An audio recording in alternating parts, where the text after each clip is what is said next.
El 2 de abril de 1982, la dictadura cívico-militar, que en Argentina se autodenominó como Proceso de Reorganización Nacional, llevó a cabo el hecho político que a la postre significaría su broche de plomo final. El anuncio, ante una Plaza de Mayo colmada, de la ocupación militar de las Islas Malvinas, usurpadas por Gran Bretaña desde hacía ya 149 años. Si quieren venir, que vengan, les presentaremos batalla, vociferó el entonces presidente de facto Leopoldo Fortunato Galtieri frente a la misma plaza que pocos días antes, más precisamente el 30 de marzo, había congregado cerca de 50.000 personas en lo que había sido el primer paro general a la dictadura, encabezado por la Confederación General de los Trabajadores Brasil de Saúl Ubaldini, bajo las consignas Luche y se van y paz, pan, trabajo. Una protesta que terminó con una feroz represión, muchísimos detenidos y muertos, pero que marcó notoriamente el hartazgo social ante la creciente crisis económica y el marco represivo que el gobierno ilegal venía ejerciendo desde 1976. Un mojón en la lucha obrera de la historia argentina reciente, bastante poco divulgado entre los historiadores y los medios de comunicación. La dictadura argentina se montó sobre un problema legítimo, que es la búsqueda de soberanía sobre las islas del Atlántico Sur, pero con la falaz solución de la guerra. Falaz no por pacifismo vacío, sino por la derrota segura, que significó enfrentar al ejército de un país subdesarrollado como el nuestro contra la potencia militar británica, mucho más fuerte en armamentos, preparación y recursos. La imagen del gobierno venía en picada desde hacía años. Las detenciones ilegales, la tortura en los centros clandestinos de detención y la desaparición forzada de personas ya eran mucho más que un rumor desde 1979, cuando Occidente puso un ojo sobre Argentina y se produjo la visita de la Comisión Interamericana de Derechos Humanos. La sociedad tardaría años en comprender en toda su hondura el terrorismo de Estado y el carácter sistemático y aleccionador de la represión dictatorial. Todavía no se hablaba de genocidio, pero sí comenzaba a gestarse desde las bases el repudio generalizado. La sociedad volvía a politizarse y a hacer tambalear al gobierno. En ese contexto comienza la Guerra de Malvinas. Esto es Literatura en Caliente Podcast. Suscríbete. Pese a lo que en un inicio fue un verdadero apoyo popular a la iniciativa bélica y a la campaña mediática todoterreno, que estableció una retórica triunfalista permanente, la derrota argentina fue rápida. Frente a las 255 bajas británicas, nuestro país contó con 649 caídos. El 2 de abril inició la guerra. El 14 de junio finalizó. A partir de allí, el reclamo argentino sobre su soberanía territorial volvió al ámbito diplomático, con variables niveles de intensidad conforme las políticas internacionales de los sucesivos gobiernos democráticos que tuvieron lugar desde 1983 a la fecha. En 2022, Malvinas es un tema de baja intensidad en el debate público. La idea de soberanía no permea en la población porque los problemas sociales y económicos de un país semicolonial como el nuestro corren a ritmo vertiginoso y urgente. Miles de argentinos y argentinas eligen identificarse con la Organización del Tratado del Atlántico Norte, OTAN, consciente o inconscientemente, no solo en el actual conflicto de Ucrania, sino en las sucesivas guerras de pillaje que encabezó Estados Unidos junto a sus aliados en Medio Oriente, pasando por alto que los británicos son parte importante de esa organización. Con el mote de chauvinismo o nacionalismo pasado de moda, los medios de comunicación instalan en el inconsciente colectivo, a sueldo de sus patrones, un tono lacrimoso al entendimiento social de la causa Malvinas. La condena a la guerra pasa así al lugar común del imperativo moral en lugar de la crítica estratégica que supone buscar la mejor forma de retomar un territorio que pertenece al país, que por supuesto en 1982, como también en 2022, no reconoce en la guerra su mejor estrategia. Con el paso de los años, las distintas interpretaciones y los debates sobre un mismo hecho se resignifican y adquieren distintas coberturas. A nivel general, la problematización de la cuestión Malvinas, que domina el escenario público desde las usinas académicas y los medios de comunicación, suele girar alrededor del cuestionamiento de la guerra como práctica de ejercicio para la recuperación territorial, con consenso en su repudio y en favor de la salida diplomática. Y también, por otro lado, surge la batalla por lo simbólico, las formas de nombrar, referenciar y adjetivar el campo semántico Malvinas.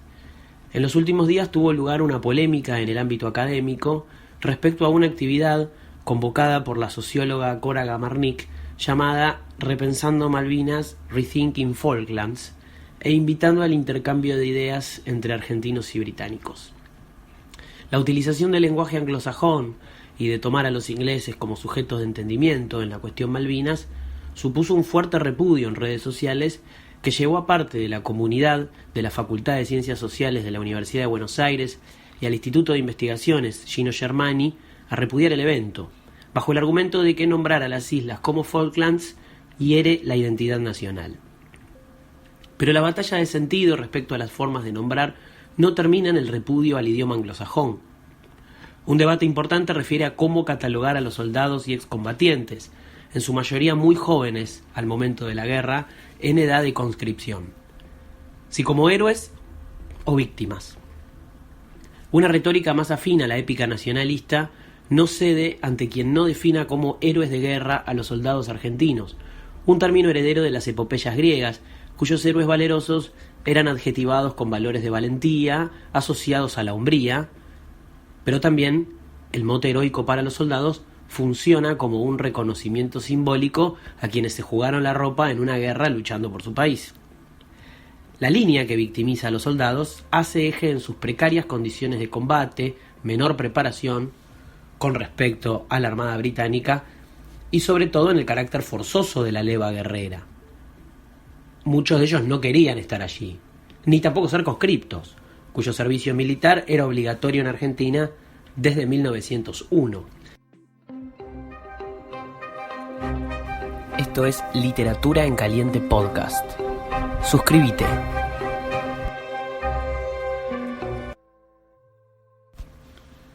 Sin embargo, hay otra categoría más para referirse a un estado específico de los caídos en combate, uno menos difundido porque es más nuevo en el tiempo y de reciente aparición en la escena pública.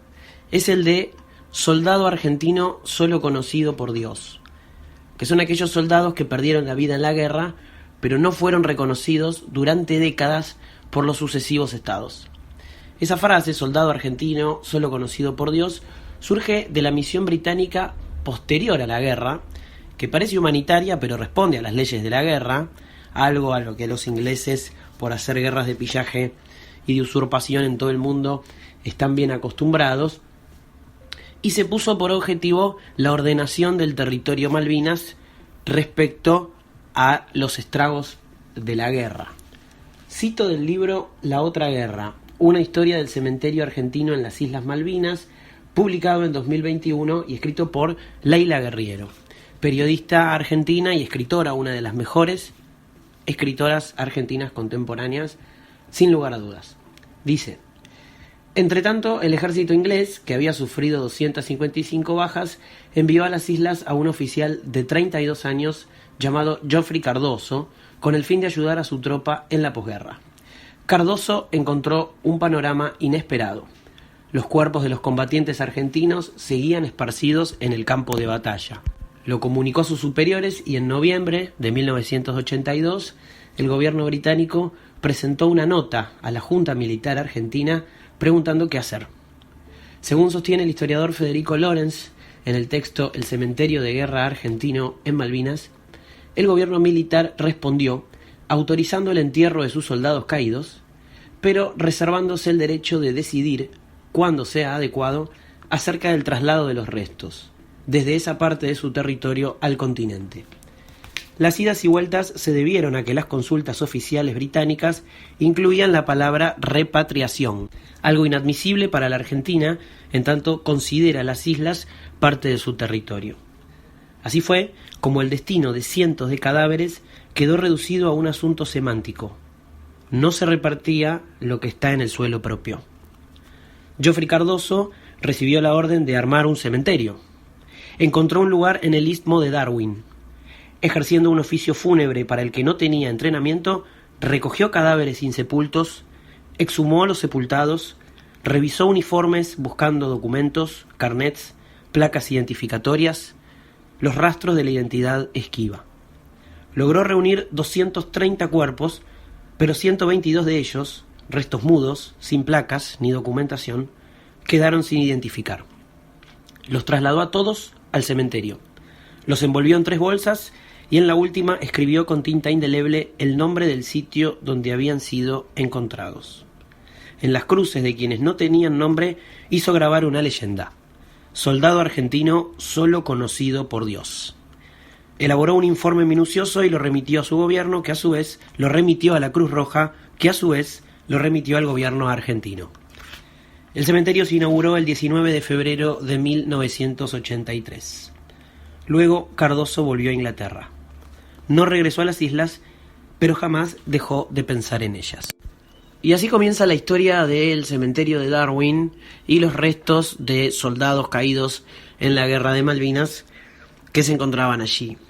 El trabajo del enviado británico Geoffrey Cardoso, por lo visto, fue impecable, porque cuando se autorizaron las identificaciones y los familiares empezaron a viajar a Malvinas para poder identificar a sus deudos, junto con el equipo argentino de antropología forense, muchos de los resultados que se arrojaron iban a la par con lo encontrado y con lo trabajado por Cardoso en su momento. Pero, por supuesto, uno tiende a creer que las identificaciones pueden haber sido ahí en los 80 o a principios de los 90. Sin embargo, tuvieron que pasar muchísimos años para que estos cuerpos encontrados en el cementerio de Darwin sean identificados.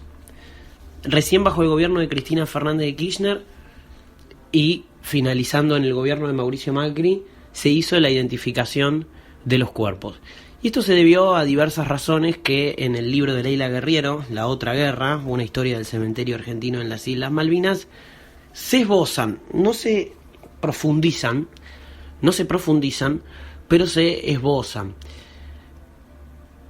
Estas cuestiones, como las desapariciones forzadas de personas en los centros clandestinos de detención, en la última dictadura militar, o las condiciones en las que se peleó en la guerra de Malvinas, son heridas abiertas que no se terminan nunca de cerrar. Y creo que eso no sucederá en tanto y en cuanto siga habiendo personas contemporáneas al momento viviendo en la actualidad. Yo creo que dentro de muchas generaciones la mirada no necesariamente va a ser otra, pero sí va a tener otra frialdad a la hora de encarar los acontecimientos. Las distintas organizaciones de excombatientes lucharon en contra de la identificación de los cuerpos del cementerio de Darwin por miedo a que sean repatriados al suelo argentino, porque esos cuerpos son lo único argentino que queda en las Islas Malvinas. Es el único espacio en el que se puede encontrar una endija de soberanía en ese territorio. Pero, además de lo ideológico por ese lado, hay otra lucha ideológica que es un poco más compleja y un poco menos lineal que lo que acabo de decir recién.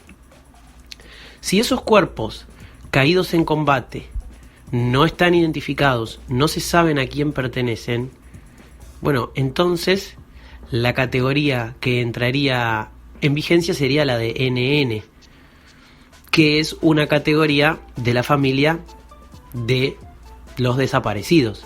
Es decir, se podría catalogar a esas personas como desaparecidos en el periodo en el que gobernó la misma dictadura que desapareció gente en otras circunstancias y por otros motivos algunos años antes.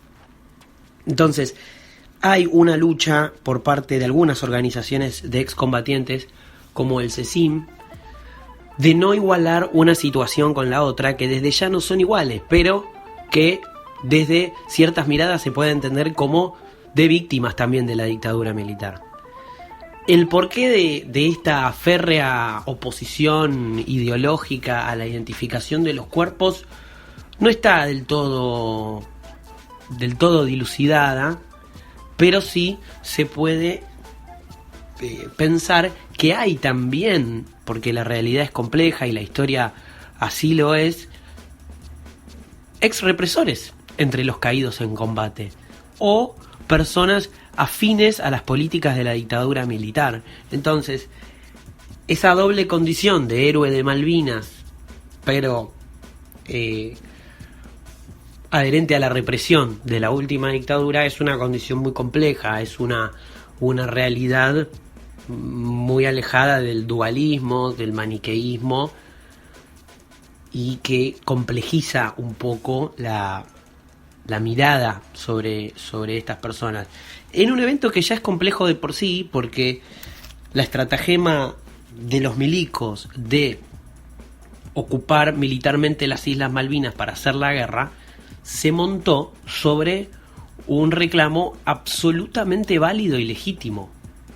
¿Qué argentino que no se precie de tal puede estar en contra de que Argentina recupere las Malvinas? En Argentina hay consenso de que las Malvinas son argentinas, a pesar de que en algunos medios de comunicación solapadamente se baje la línea contraria.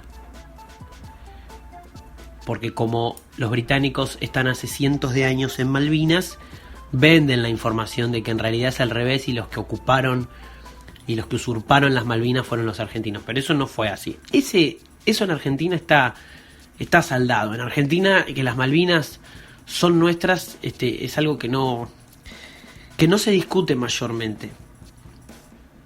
Pero sí se discute la metodología guerrera, no solamente desde un pacifismo, sino en cuanto a la estrategia totalmente suicida que significó para la Argentina.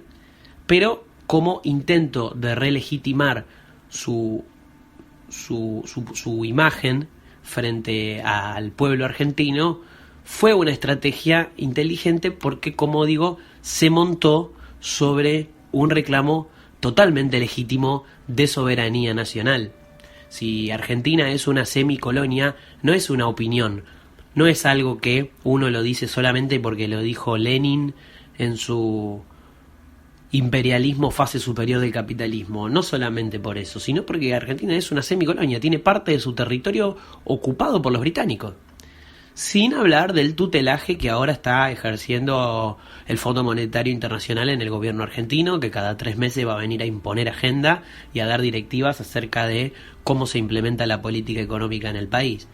Pero más allá de eso, Argentina es una semicolonia porque tiene parte de su territorio ocupado. Es una realidad objetiva y fáctica. Entonces, pensar Malvinas es algo fundamental en ese sentido. Pero la gestión del cementerio de Darwin tiene otras aristas muy curiosas, como por ejemplo cómo se llegó a que el Estado argentino apoye la identificación de los cuerpos y quiénes son esos actores que impulsaron ese objetivo. Esa es una particularidad muy curiosa que tiene este caso. Fueron particularmente un excombatiente llamado Julio Aro y una periodista, exdirectora de revista Gente y hoy directora también de una de las secciones de Infobae, que se llama Gabriela Cosifi. Ellos son los que se reúnen con Cristina Kirchner y tratan de convencerla de que apoye las identificaciones de cuerpos del cementerio de Darwin. Y reciben primero una negativa y después finalmente reciben la positiva. Si me traes 20 autorizaciones, le dice Cristina, de familiares queriendo identificar a sus cuerpos, porque repetimos, muchos familiares se negaban a que estos cuerpos sean identificados con el miedo a que sean repatriados, yo lo apoyo. Y bueno, tras Trajeron 26, llevaron 26 autorizaciones y así comenzó. Pero los viajes de las familias a Darwin lo financia un empresario privado muy importante llamado Eduardo Eurnequian. No los hace el Estado. Hay un momento del libro en el que Leila Guerriero se entrevista con el ex ministro de Derechos Humanos Claudio Abruj, ministro de Derechos Humanos de Macri, del gobierno de Macri. Y Claudio Abruj dice que el Estado está muy dispuesto a ayudar a los excombatientes y a las comisiones de familiares en todo lo que necesiten.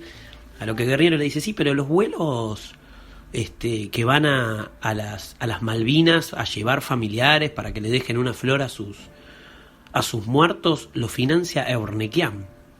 Y Abruj le dice, bueno, sí, pero cuando Eurnequian los deje de financiar, los vamos a financiar nosotros. O sea, una cosa disparatada, ¿no? Sucede como que el Estado nunca termina de hacerse cargo, para no pagar el costo político de un tema tan caliente, de algo tan importante como apoyar a las familias y a los allegados de los excombatientes para su identificación. Retomo un fragmento del libro La otra guerra de Leila Guerriero al respecto. Es un día de junio de 2019 y en Buenos Aires cae una lluvia imperial.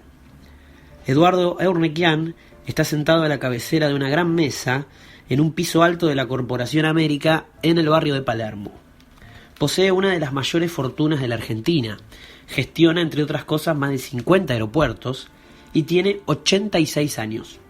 A su lado está Roberto Kurilovich, piloto naval, excombatiente y héroe de Malvinas, un hombre que exuda esa clase de prolijidad que va más allá del aspecto y abarca hábitos, conductas. Una prolijidad como una opinión. La leyenda cuenta que ambos eran amigos desde antes de la guerra y que lo que Eurnequian hace por el cementerio lo hace en honor a esa amistad. Pero es una leyenda falsa. Kurilovich entró a la empresa en 2001 para reorganizar el espacio aéreo. Recién en 2005, Eurnequian, que no lo conocía de antes, le encomendó articular las relaciones entre la Corporación América y la Comisión de Familiares. No fue un mal cálculo. Kurilovich es héroe de guerra. El 25 de mayo de 1982 hundió el buque británico Atlantic Conveyor y los familiares de la comisión sienten respeto por él.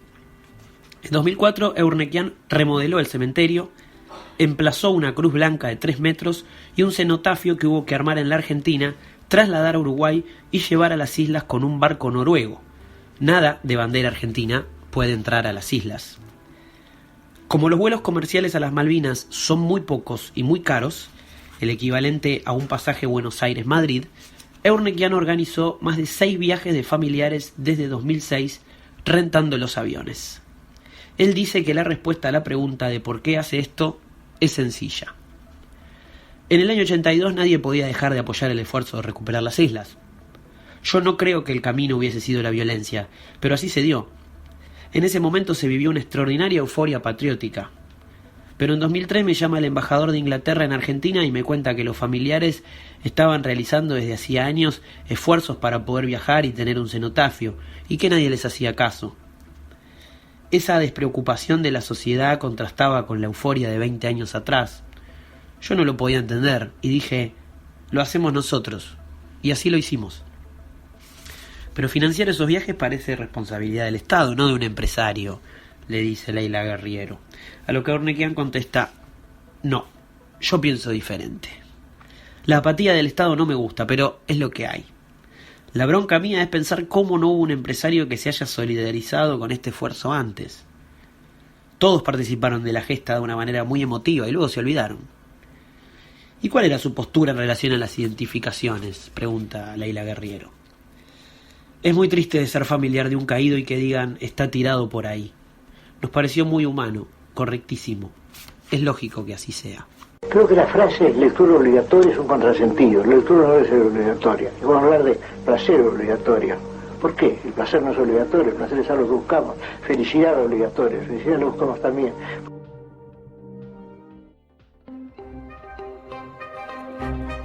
Esto es Literatura en Caliente Podcast. Malvinas es una herida abierta, Malvinas es algo así como una realidad fáctica que nos hace semicolonia. Malvinas es un dolor, como toda guerra. Malvinas es un triunfo inequívoco del modelo neoliberal, encabezado por su figura más fuerte, quizás en la historia, a nivel político, que es Margaret Thatcher.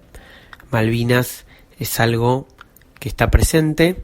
Malvinas es algo que todavía falta discutir, en lo que todavía falta llegar a consensos y en lo que todavía falta mucho por crecer para saldar una idea, para ir por ellas, para cambiar.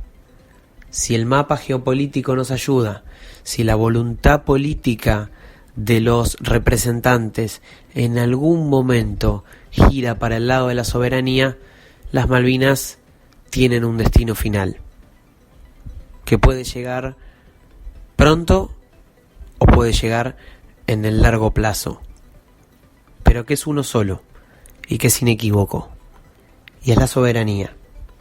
Las Malvinas son argentinas.